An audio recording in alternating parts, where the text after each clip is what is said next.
Hello everyone, it's Dylan from Yu-Gi-Oh! Everything, and welcome back to another Yu-Gi-Oh! Video. We got a crazy interview, in terms of news at least, that was done by Kazuko Tadano and Hiromi Matsushita. Now, if you don't know who the two of them are, they are a real-life couple who, back in 1992, did the designs for the very well-known anime Sailor Moon, one of probably the most well-known, iconic pieces of anime that we've ever gotten.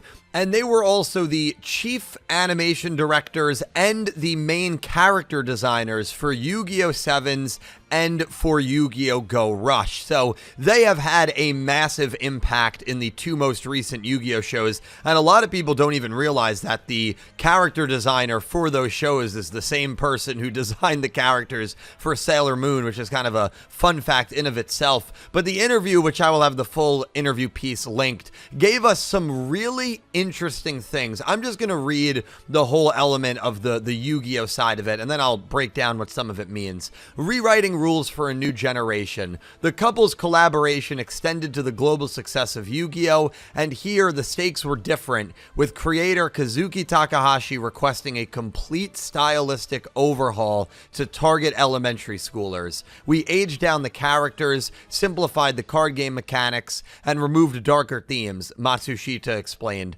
Older fans initially balked at the shift, but the duo's expressive, energetic designs, blending Tadano's delicate line work with Matsushita's dynamic action, eventually won over the hearts of the original fans. The latest series, Yu-Gi-Oh! Go Rush, faced unique challenges. The story sidelined the original protagonist in favor of young twin heroes Yuhi and Yugioh. Fans were again skeptical, but we focused on making their bond feel real, Tadano said. The series, initially slated for 2 years, was extended to 3 due to its popularity and concluded this March. If you are a fan of Sailor Moon or just these two in general, I definitely implore you to read the entire interview. It's not very long, but it is very informative, and there's a lot that we can take from the little piece of information that they gave us. This reminds me a lot of when Yu-Gi-Oh! Vrains ended, and one of the Vrains animators came out on Twitter and said, I don't remember if it was a post or in an interview, and basically said, like, yeah, the original planned ending for Vrains was actually going to see humanity lose and was going to see humanity all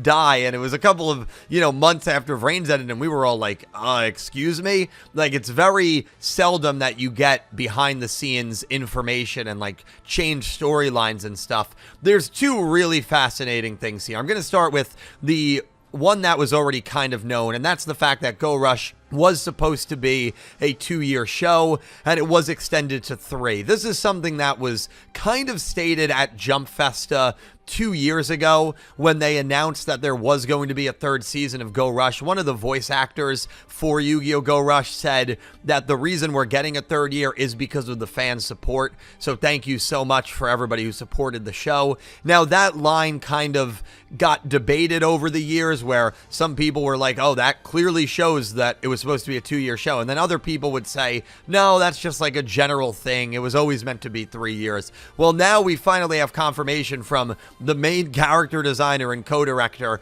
that Go Rush, just like Yu-Gi-Oh! 7's, was supposed to be a 2-year show and was given that 3rd year thanks to its popularity. And of course, now we are in a weird spot where there is no current weekly Yu-Gi-Oh! Anime, and we'll see what the future holds there. But for me, that's enough confirmation that Go Rush was supposed to be 2 years, got extended to 3. Now, at what point did it get extended to 3 years? That is a really, really good conversation, because I doubt it was at like episode 90 with like 2 months left, and they were like, let's do a whole other 3rd year.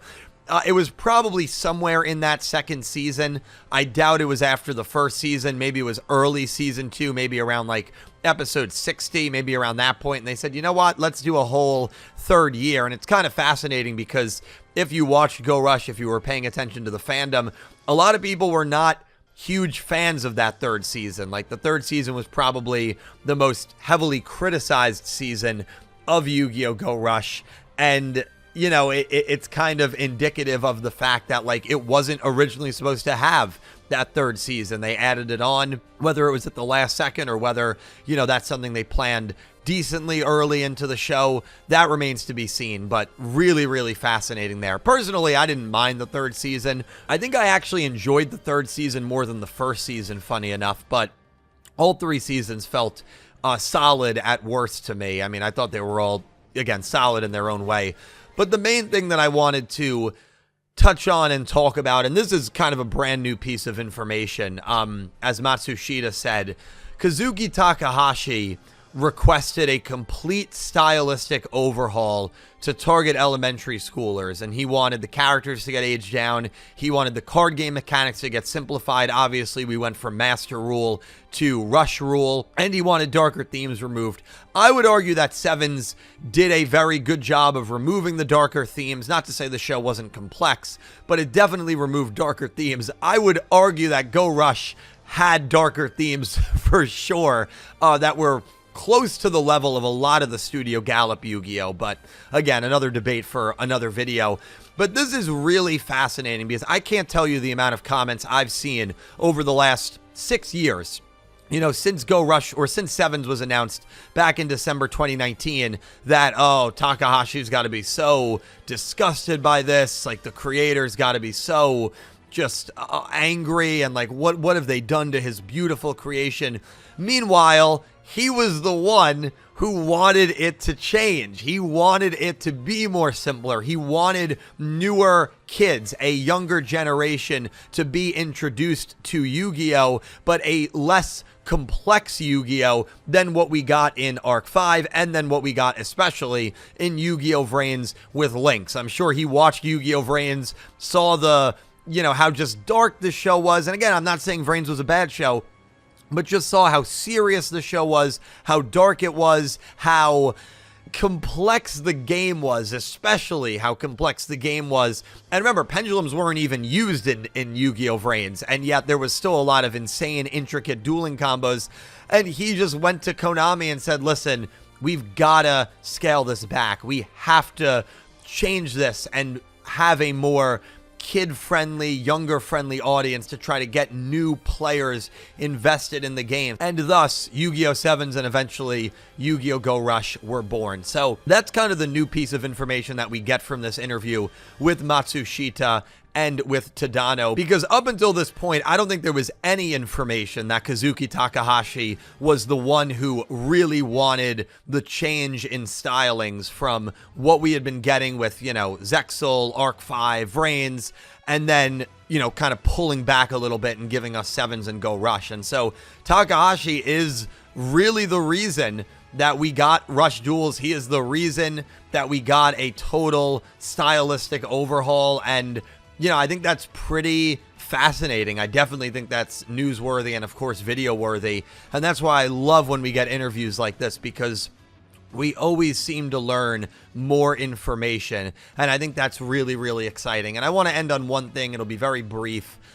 You know, we are in a weird spot now where there is no weekly running Yu-Gi-Oh! Anime, and that very well could be tied to the tragic passing of Kazuki Takahashi back in July of 2022. Like, it's no secret at this point, especially with this interview, that he was very imperative and I think guiding the direction of the Yu-Gi-Oh! Anime. He famously wanted, you know, the show after 5Ds to be a lot more colorful and, you know, more energetic. You know, 5Ds was very, like, dark and gray, and Zexal was very colorful and very in your face and very hyper and energetic, especially in the early stages of that. And he famously was responsible for influencing that change.